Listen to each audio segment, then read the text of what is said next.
So I guess it wasn't Lakers in five. It's actually Timberwolves in five. And the Luka Doncic, LeBron James, Austin Reeves led Los Angeles Lakers that not only me, but most of, I would say, the sports media world predicted them to at least win this series. If you had other thoughts, comment down below. We're going to break down the series and what happened to the Lakers and what's next for the Lakers. So the first half of this video, or I guess 3/4 of the video, is going to reflect on what happened for them to lose. The rotations they used, the players they had / didn't have, and what happened on the Timberwolves side that elevated this 6th seed to beat the 3-seeded heavy Los Angeles Lakers. Welcome back. My name's Cam from All Talk Sports. If you guys, like to chat about the NBA, like to hear about the NBA, hit the follow button. Subscribe for more.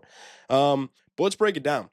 First off, the games went as followed. Timberwolves 117-95. Lakers 94-85. Game 2. Game 3 116-104. Game 4 116-113. And then game 5 last night, the Rudy Gobert game 103-96. Now, the defensively, the Los Angeles Lakers are just lost. They might as well have me out there. Right? They're starting 5 of LeBron, Luka, Austin Reeves, Dorian Finney-Smith, and Rui Hachimura just was not cutting it, okay? Forwards who play defense were not cutting it in the playoffs, especially against the big, and I mean huge Timberwolves squad. Jaden McDaniels, 6'8", 6'9", maybe even 6'10", forward, great defender, 3-and-D, who actually the Lakers drafted way back when. Naz Reid, 6th man of the year last year. 6th man of the year candidate this season. And of course, Rudy Gobert, $30-40 million a year. Rudy Gobert, 2-time, 3-time defensive player of the year, whatever. And obviously he had an absolute game last night. Besides that, and besides yesterday, I don't think he had that great of a series, but 27 points, 24 rebounds. Let's break into the defense. If you see me looking to the side, I'm looking to another monitor,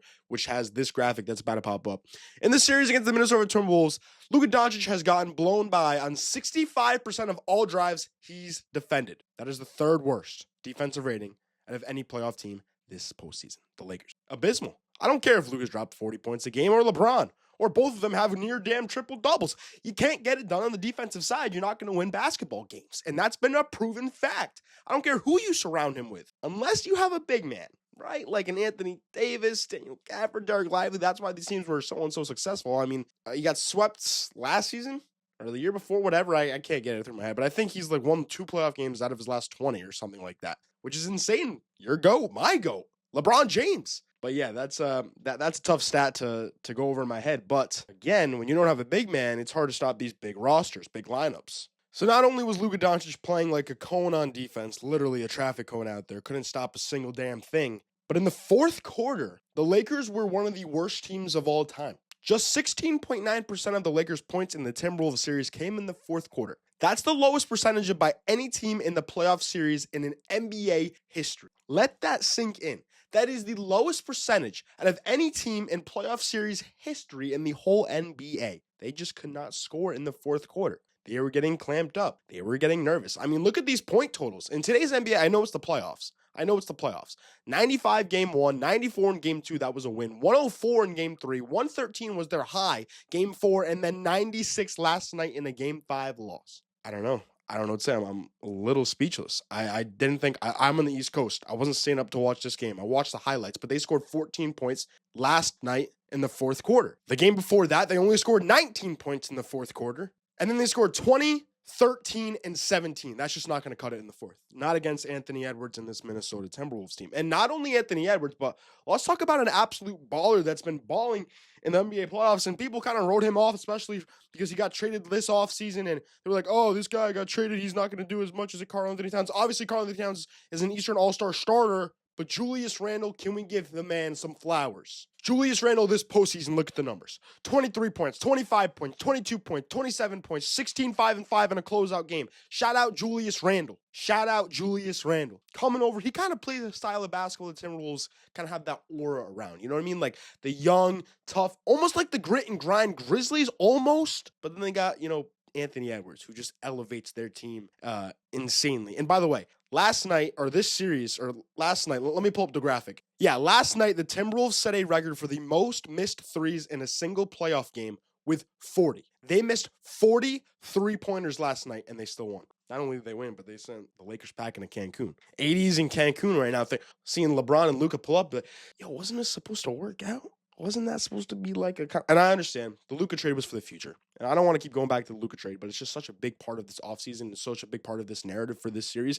And I think Luka played great on the offensive side of the ball, right? 30 points per game, 7 rebounds, 5 assists, or 6 assists is pretty much his average, But when you're a cone on defense, when you allow 65% of the time of defenders coming at you in the lane and it's going to be a bucket, that's when your team's going to lose in 5 games. So let's talk about this series is wraps, right? We understand that this Timberwolves team could be a real threat in the Western Conference. At least you need to understand now that they could realistically beat whoever comes out of Golden State versus Houston. I think it's going to be Golden State in 7 games. I really do. And then they could, the Thunder, whatever. Thunder Nuggets or Thunder Clippers. We don't know. We don't know who's going to come out of that series, and we definitely don't know who's going to win the West. So the Timberwolves definitely have a shot. But what do the Lakers have to do in the future? Is LeBron James done? Hell no. That man's the most dramatic man in the face of the earth. He ain't going to go out just like that.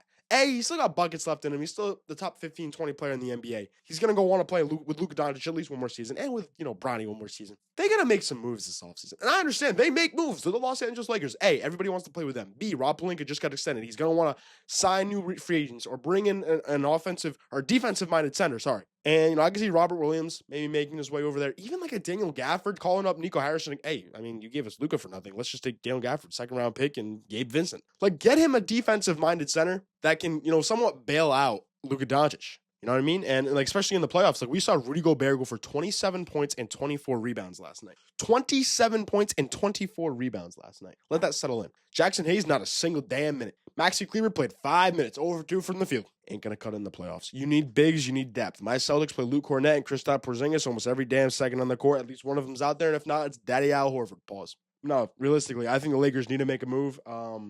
Keeping and Lakers fans are saying trade Austin Reeves. He's the third best player. It's just always a scapegoat. It's always a scapegoat, and it used to be D'Angelo Russell, but now I guess they're just pivoting to the next point guard up, Austin Reeves. Obviously didn't have a great playoffs and not really a good playoffs either. But let's just not, Lakers fans, you just give up on your players too easily. You have Luka, you have LeBron, you have Austin Reeves. That's your core as of now, right? LeBron may have one more season left in him. He might say my farewell tour is next season. But yeah, I think they definitely move Rui Hachimura or some bigger contract. Isaac Kleber is actually on a decent sized contract, and so is Gabe Vincent. So they have money to work with to, go out and get some guy who's making it between the $10 to $20 million range. That is, a center. I'll probably, have some options on the board right now. But yeah, guys, that's my take for the Lakers going forward. They need to get big man. They need to get depth. And, JJ Redick, I don't think he should be fired.